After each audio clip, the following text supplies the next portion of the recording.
All right, everyone, welcome to this week's edition of our bi-weekly webinar, which is in the midst of summer, beautiful days, lots of travel, people losing interest in the markets because they aren't as volatile, except now they are volatile, going up mainly. Well, thank you for joining us today. We know that your time is of the most important and probably the most precious. But what we do today with our bi-weekly update is talk about things that are pertinent to you now, questions you're asking us, issues that are going on in the markets. And they're fairly exciting right now. There's not a ton going on Capitol Hill. I think they're on recess, or maybe they're always on recess. But there's quite a bit right now going on in markets to the upside. Some of the different categories without real reason are moving up, and that's often when they do. So we'll talk a bit more about those as well. Ken will go through some planning. We've got Mike's Minute as well, and we'll have Brian help us out with happenings. Today, though, what I'd like to do, also going to have Ashley's Savings Minute. Still don't have a great one for that one. We're trying to figure that one out. Ashley's advice. Maybe we'll talk about that one. We'll see as we go along.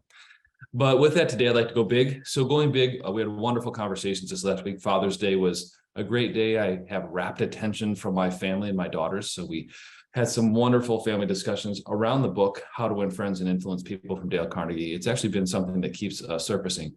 It's one of those gifts I've given to probably 30 or 40 people, and they're coming back to me unsolicited with how they're now making this mandatory reading for both their employees, even some people for their family, and discussion groups around it. It's a book from about 100 years ago, but it's just as pertinent today as it ever was.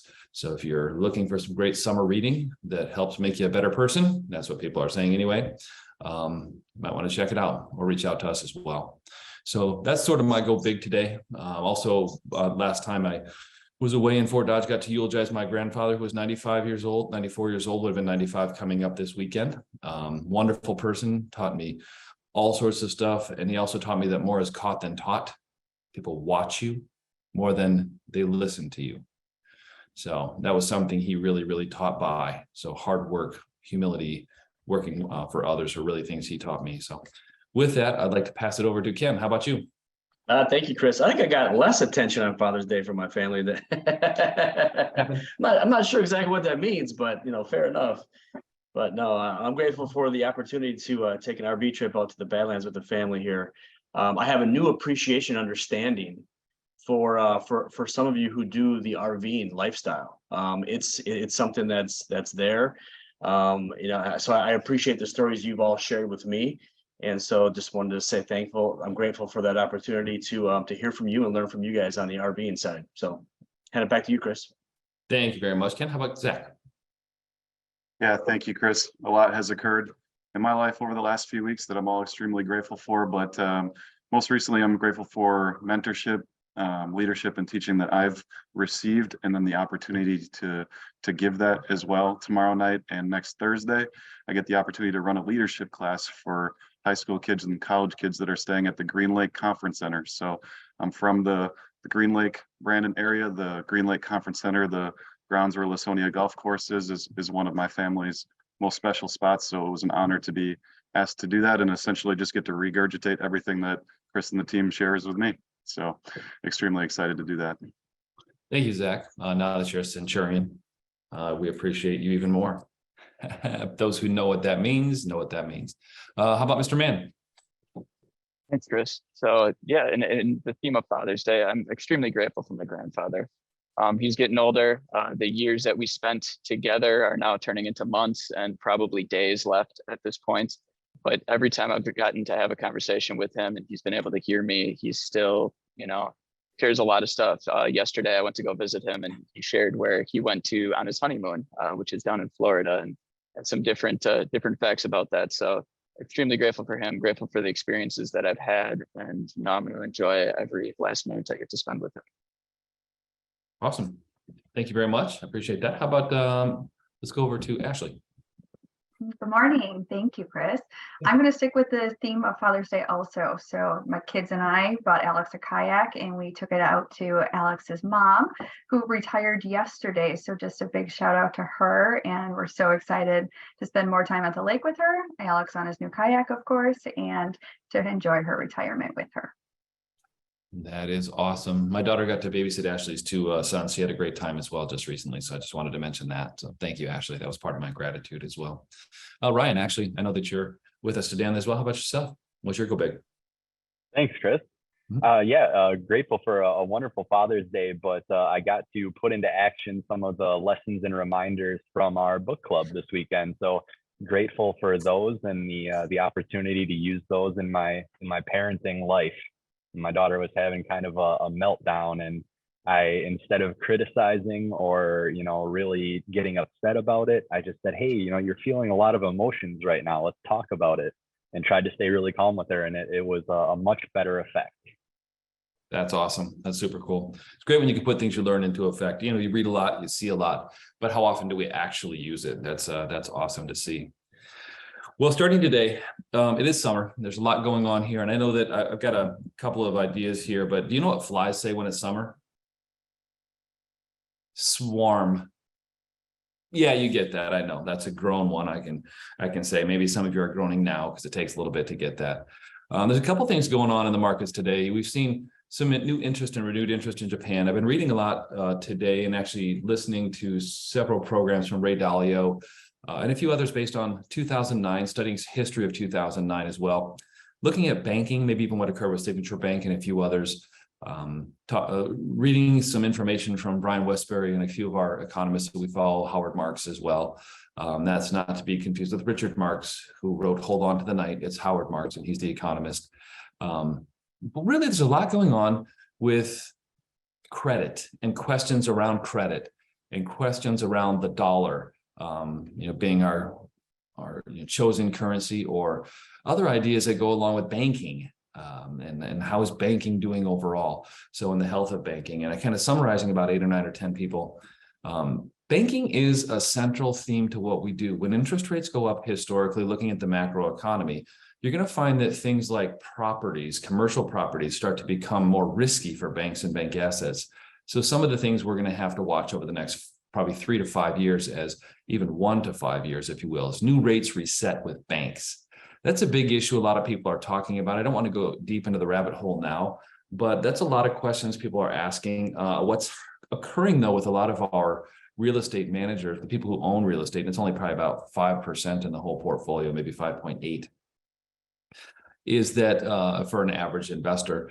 But looking at that, they're looking at that commercial mortgage idea and what it might mean to banks, making sure they're already away from it and it's already something they're not holding. Now, if it's an index, you don't really have a massive choice, but it's not a large portion of an index.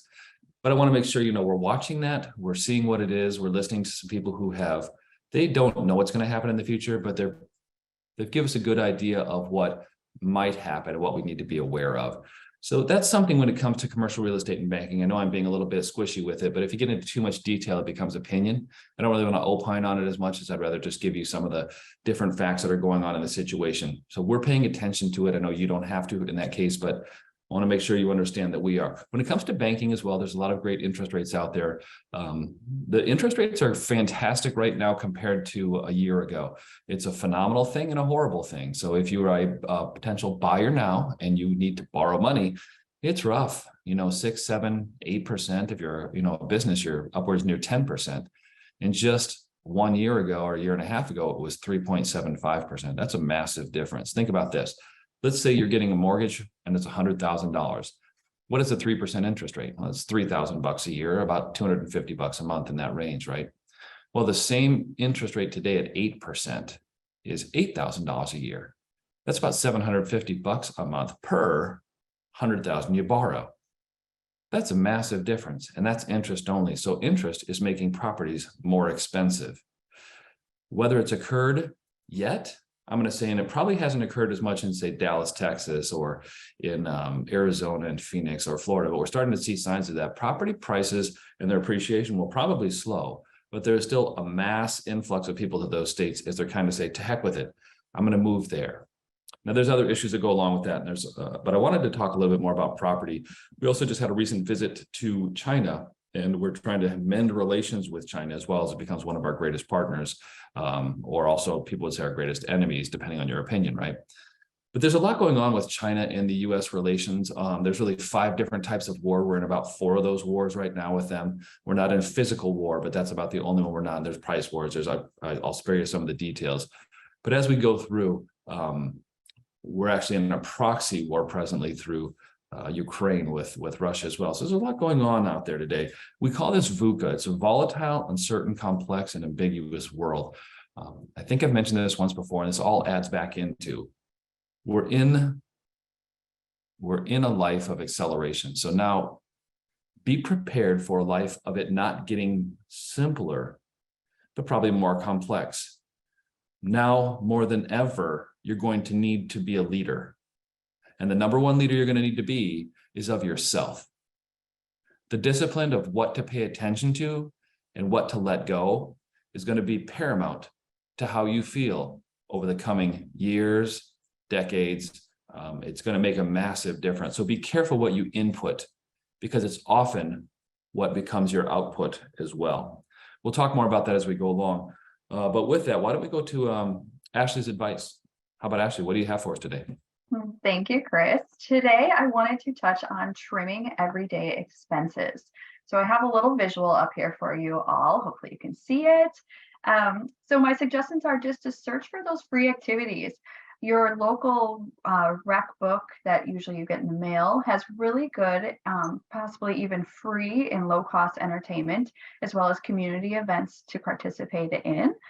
Also check with your insurance company. I know that a lot of them offer discounts on memberships for health gyms, such as the YMCA or other local fitness things. So another way to get involved and stay active while you are living your best life, I should say. Keep reviewing those reoccurring charges. We all get sucked into subscriptions, memberships that we use maybe a month or 2 months, and then they go dormant for 6+ months. So just cancel those things to save yourself some money if you're not utilizing them.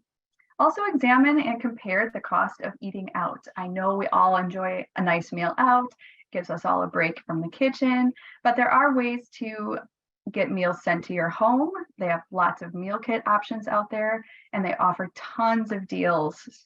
Some of those meals can be between $5 to $10 to feed a family of 4. So definitely take advantage and check out those meal kit deals that you can do from home.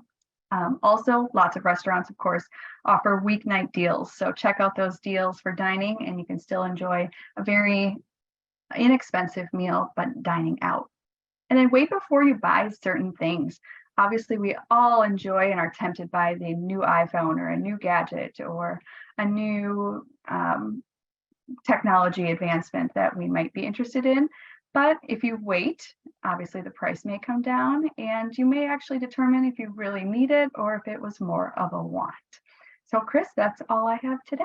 Thank you. Thank you, Ashley. I appreciate that. That's wonderful. Appreciate you helping us become more thrifty, and not thrifty, but less spendthrifts, if you will. I appreciate that, as we always want to make sure we're getting the value for our money. Awesome. Well, today I also have another one, and I said, I've talked a lot about this. I do a lot of dad jokes, and I can't stand dad jokes, right? That's why I'm sitting. Anyway, let's go to Ken's corner. Actually, let's go to Mike's minute if we can. Mike, how you doing out there? He's out in the wilderness. Wow, it's beautiful out here, Chris. I'll tell you, I'm a little worried because we haven't filled the bird feeders for a little bit. I got to get some more bird seed for them, so they might come looking for me. But, Angry birds. we're hanging in there right now. So, anyways, taking a look at some of the things that we've been doing behind the scenes, and those conversations are always going to include in some capacity some of our partners at some of the funds. They're a great source of resource, and we just love having those conversations with them and bringing that back to you.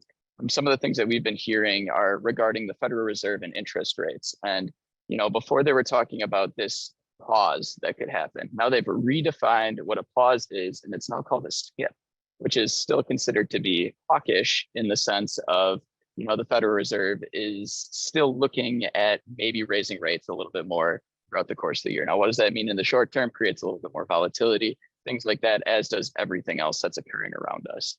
Another thing that we've done recently is since last year and annually going forward, we've been meeting with a panel supplied by one of our partners that includes a lecture from Johns Hopkins. And what we talk about is asset allocation, portfolio management, some different things like that in comparison to the relative index. And we take all of our strategies, we break them down, we take a look at how they compare to this index that's put in place. And, you know, we were able to find some outperformance. We're looking at us doing relatively well. And those are the strategies that we implement in all of your core portfolios. So those are the things that we're kind of looking at, what we're coming to understand and, you know, continuing to learn about is what we are going to continue to do going forward. And, you know, that's just always going to be stick to the plan, and it's been paying off in the past. So before I leave you and send you back to Chris, I did pick up a quote from a forum that I was reading over the weekend a little bit. And I do want to make a correction on something that I said last biweekly update. The bottom of the S&P 500 in the market actually occurred in October. We shared that it was December, it was on October 12th.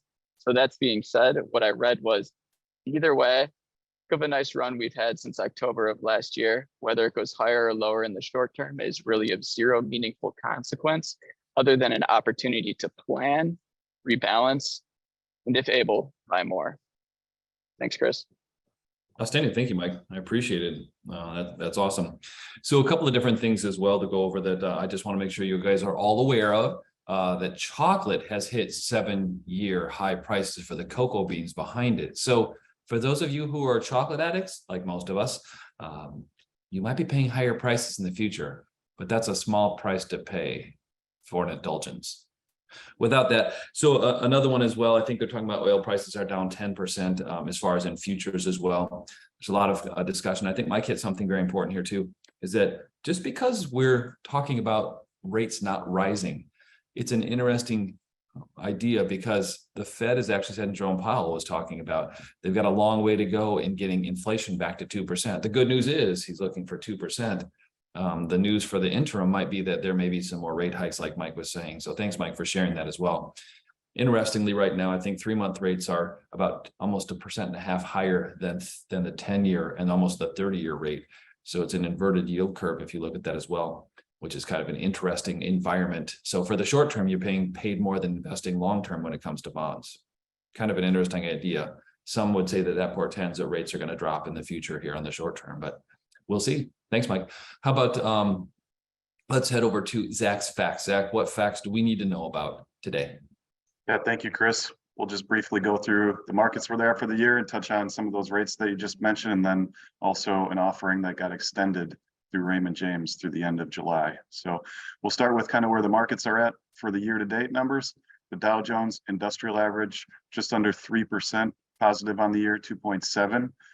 And really, just as a reminder, that's the one that the news is going to like the most because it's the biggest number. So it's going to show that it's only up 100 points for the year, or 200 points, or it's down 300 points. It's just a collection of 30 companies and it's price weighted. So not necessarily the best measure anymore to measure how the market's doing. The one that we look at the most generally is the S&P 500, which is actually up 14.3% on the year. And it's only 8% off of its previous highs that we had to start January of 2022. So we're at 4,388 as of this morning, which is pretty amazing. Even more amazing, 5 companies are responsible for a lot of that return. The NASDAQ is actually up over 30% for the year. If you guys remember from previous webinars, that's 47% weighted towards technology. So last year, as you remember, technology was hit the hardest of most sectors. This year, one of the best performers. So just really what Mike talked about, rebalancing, was a phenomenal one for the technology space. International, right around 8% positive on the year. Emerging markets, just south of 5%, 4.88.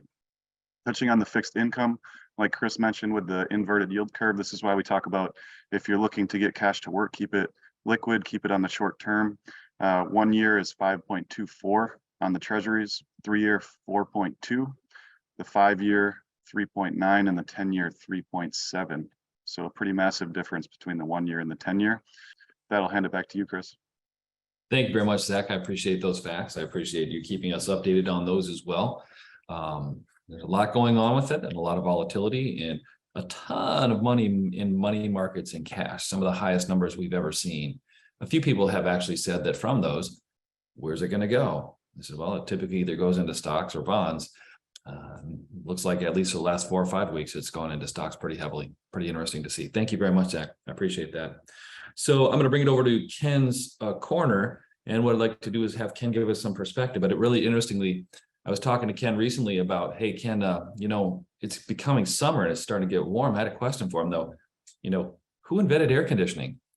And Ken said, I don't know, but it was a cool guy.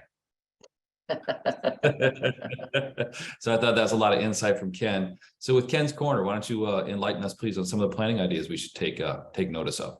Absolutely, Chris. Maybe it was you that invented it. I mean, you're a pretty cool guy, right? So I mean, you never know, right? But No. I appreciate it. That's a good one. So so when we look at what's going on with the planning side of things, we continue to watch for updates to Security Act 2.0.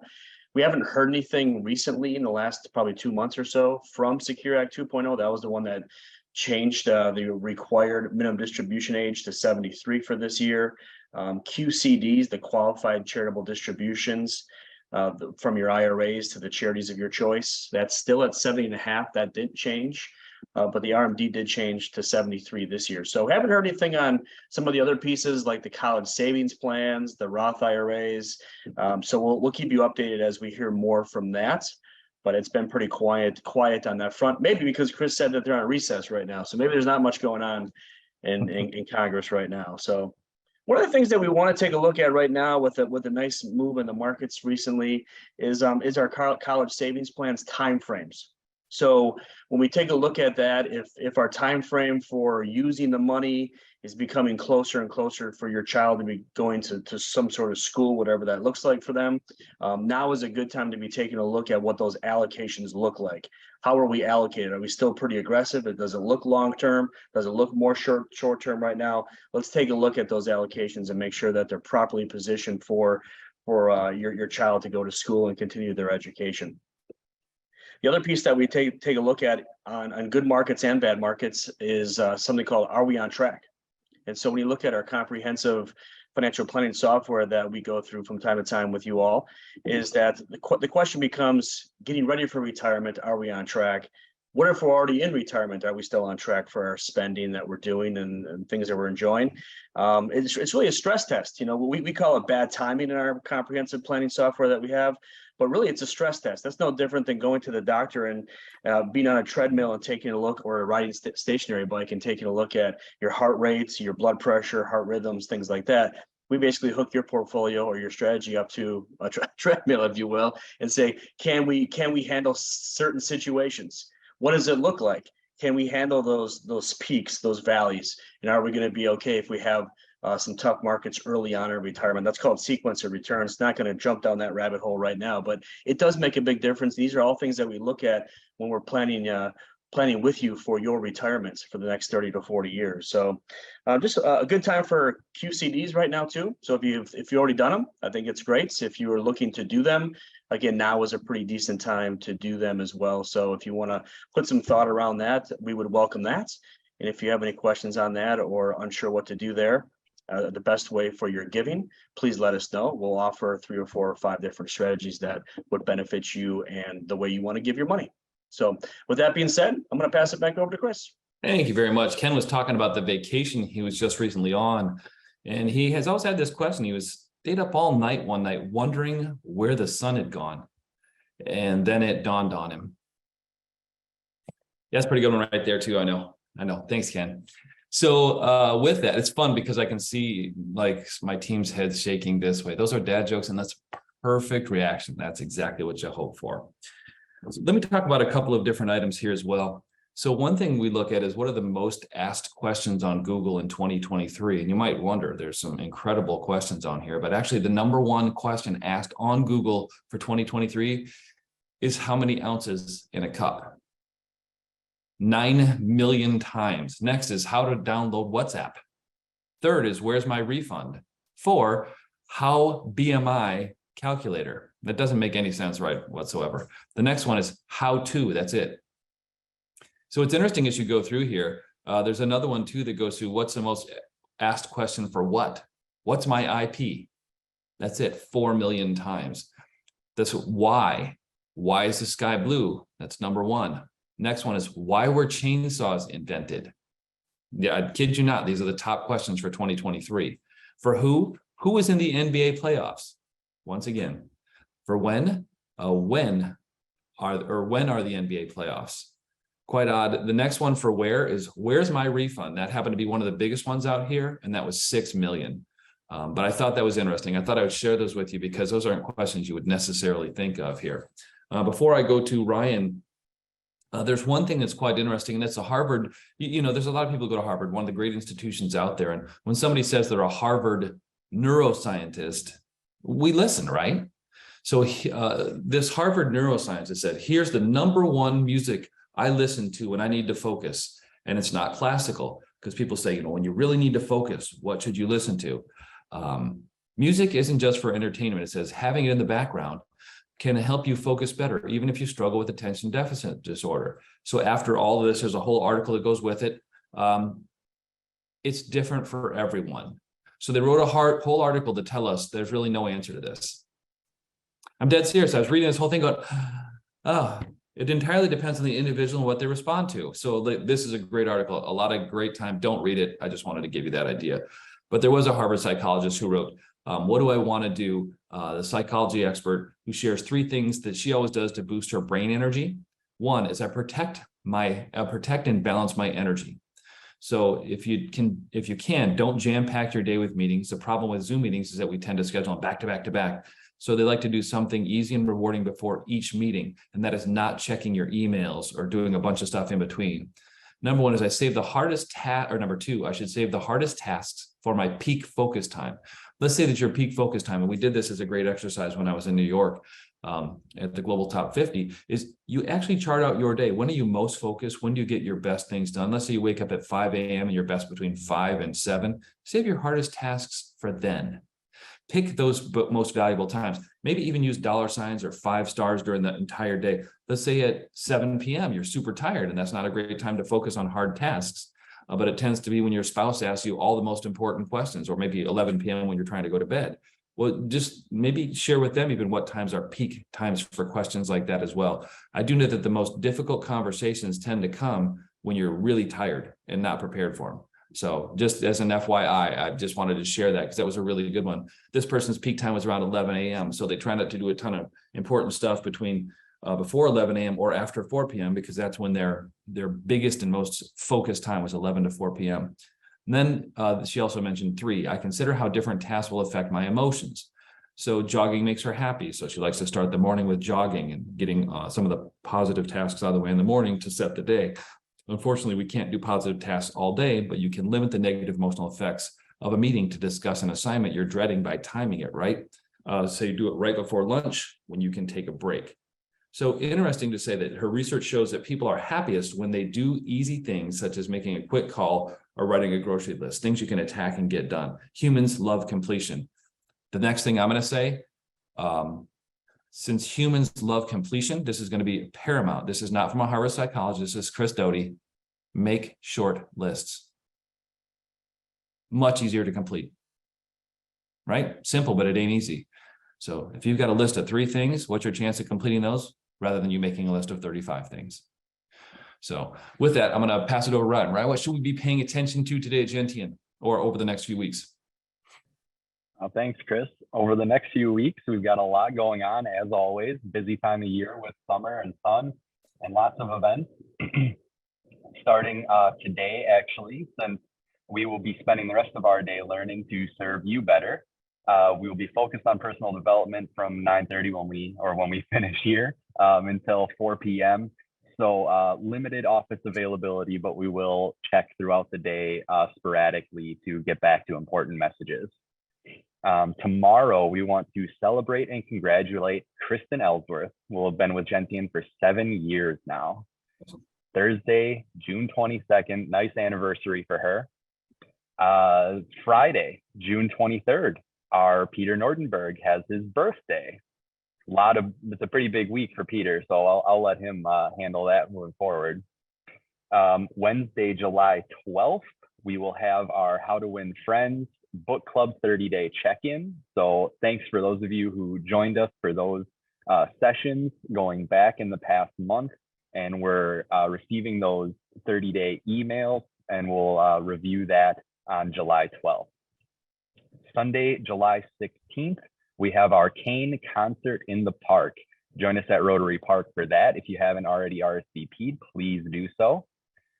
And Wednesday, July 19th, that will be our next birthday club here at the Gentian office. So if you have a July birthday, please RSVP for that as well so that we can celebrate you here.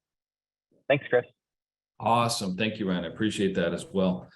Kristen, wonderful to have you here for 7 years. I'm just going to say something for Peter. Maybe there'll be 2 birth dates right around that date. I'll leave it there.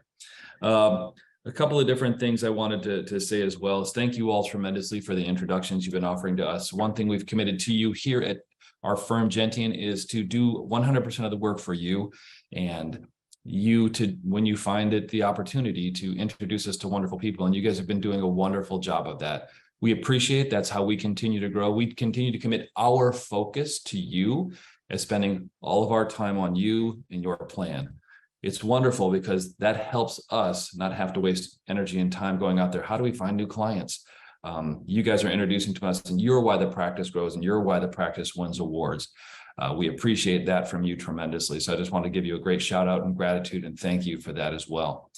I wanted to also end today, I know that's a few minutes over here, but just saying that thank you to the team. Thank you to this wonderful time and focus in summer. I know it's not easy to always do, but really the team has been fantastic over the past, I would say 3 or 4 weeks, especially just in their focus and their internal drive.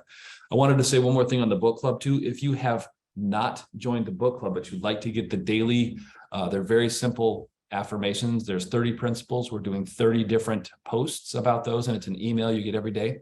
Reach out to us. Let us know. Reach out to any one of us, myself, Jen Podolak as well, if you'd like. She's direct with that, Ashley, but we can send the list out to you as well. It's a wonderful little reminder. Yesterday was don't criticize, not even yourself. Interesting. It was kind of rough. I criticize myself a little too often, I find, but you had to stop and catch yourself. So that was a fun one. It was tough.